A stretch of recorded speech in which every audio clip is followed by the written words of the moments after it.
জানেন কিনা জানি না, আমি আওয়াজ ওয়ান্টেড বাই দ্য ইন্টারপোল, যেটা হচ্ছে আমরা সাধারণত বলি রেড অ্যালার্ট।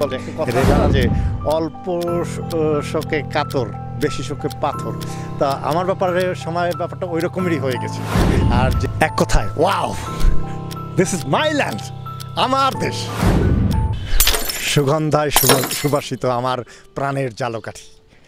এই জালকাঠি থেকেই আমার 87 সালে আমার এসএসসি পাশ করা, তারপরে জালকাঠি কলেজ থেকে আমার এইচএসসি পাশ করা, পরবর্তীতে আমার লেখাপড়ার উদ্দেশ্যে চট্টগ্রামে গমন। সেখান থেকে ওই সময়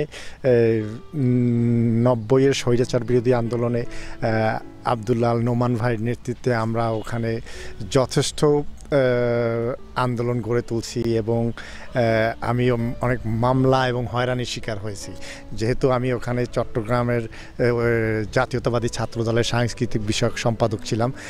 দেখুন, যার যায় সে কষ্টটা বোঝে। হ্যাঁ, যেহেতু আমার ভাই মারা গেছে, আমার ভাবি মারা গেছে, আমি তাদের মৃত্যুতে আমি উপস্থিত থাকতে পারিনি। এর কষ্টটা আমি কিভাবে বোঝাই, যে আমি সত্যি কথা অনেক রাত আমার ঘুমাতেও পারি নাই।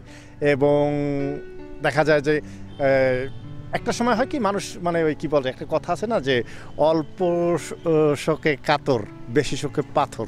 তা আমার ব্যাপারে সময়ের ব্যাপারটা ওই রকমেরই হয়ে গেছিলো। আর যেহেতু আমরা সেই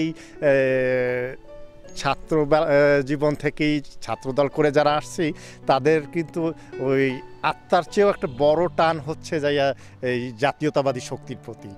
সেই টানটাকে ধারণ করেই আমি মনে করতাম এই দিন থাকবে না। আমি আজকে 15 বছর পরে এসেছি।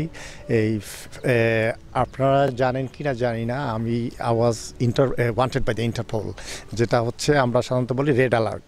রেড অ্যালার্টটা খুব একটা মানে অনেকেই হয়তো জানে না যে রেড অ্যালার্টটা কী। এটা হচ্ছে ইন্টারন্যাশনাল পুলিশের কাছে একটা ওয়ারেন্ট, এবং এই ওয়ারেন্টটা আপনি চাইলেই করতে পারবেন না। এর জন্য অনেক কিছু সিস্টেম আছে, এবং সিস্টেমটা হচ্ছে কি, ফ্যাসিস্ট সরকার, আওয়ামী সরকার সেই সিস্টেমটার ম্যানিপুলেট করে, যত রকমের এভিডেন্স তৈরি করা দরকার সেইটা করে ওখানে তখন দিছে। সো আমাকে ইন্টারপোল ওয়ান্টেড করে রাখছে। সে কারণেই আমি লাস্ট 15 বছর আমি আমার পৈতৃক ভিটা, আমার জন্মভূমি, আমার জন্মস্থানে আমি আসতে পারিনি। আমি কুইন্স ইউনিভার্সিটি পড়ছি, তো ওখানে 2 জন বাঙালি ছিলাম, আর অন্য একটা দূরে আর একটা ইউনিভার্সিটিতে একজন বাঙালি ছিল। তারপরে যখন আস্তে আস্তে আমাদের বাংলাদেশি অনেক স্টুডেন্টই আসলো, আমি আমার স্থান থেকে আমি যতটুকু পারছি আমি তাদেরকে সাহস সহযোগিতা করছি, এবং একত্ববোধিত করে জাতীয়তাবাদী শক্তিতে শক্তিশালী করার জন্য আমি আমার সাধ্যাত্ম চেষ্টা করছি। এছাড়াও আমার আর একটা পরিচয় আছে, আমি নর্দার্ন আয়ারল্যান্ডের ব্যবসায়িক association, I was the ambassador of that Belfast. So সে কারণেই আমার পরিচিত মহলটা ওইখানের সরকারের বিভিন্ন স্তরে ছিল। তো যে কারণেই হয়তো আমি যতটুকু পারছি আমার সেই দলের বাহিরে গিয়ে বলেন, স্পেশালি কমরুদ্দিন ভাই মারা গেছেন, তারপরে আমাদের মালেক ভাই, কওসর চৌধুরী, পারভেজ মল্লিক, এবং দলের প্রতিটি প্রোগ্রামেই আমার সরব উপস্থিতি থাকতো, এবং নর্দার্ন আয়ারল্যান্ড বিএনপির আমিই প্রতিষ্ঠাতা। দেখুন, এই মাটিতেই আমার বেড়ে ওঠা, এই মাটির ধুলোতেই আমার গড়াগড়ি খেয়ে আমার শৈশব কাটানো, এই নদীতে আমি সাঁতার কাটছি। তো সুতরাং এর প্রতি যে আমার কী টান, আমি সেটা কাউকে বোঝাতে পারবো না। অন্তত জালকাঠির আমি যেটা খেয়াল করছি, যুব সমাজের শিক্ষা ব্যবস্থা, কারিগরি শিক্ষা ব্যবস্থা, কর্মসংস্থান এবং খেলাধুলার প্রয়োজনীয়তা আছে, যেটা আমাদের 31 দফার ভিতরে দেশনায়ক তারেক রহমানের 31 দফা এবং বাংলাদেশ জাতীয়তাবাদী দলের 31 দফার ভিতরে উল্লেখ আছে। তো সেটা নিয়ে আমি কাজ করতে চাচ্ছি।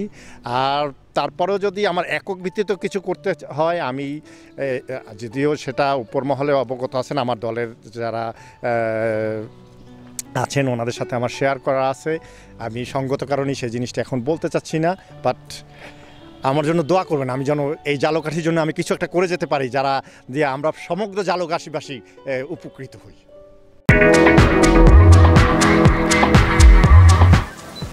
পুরুষের রূপচর্চায় আভিজাত্য নিয়ে এসেছে ঝালকাঠি থানার মোড়ে স্মার্ট লুক। আমিও এসেছি, আপনিও আসুন।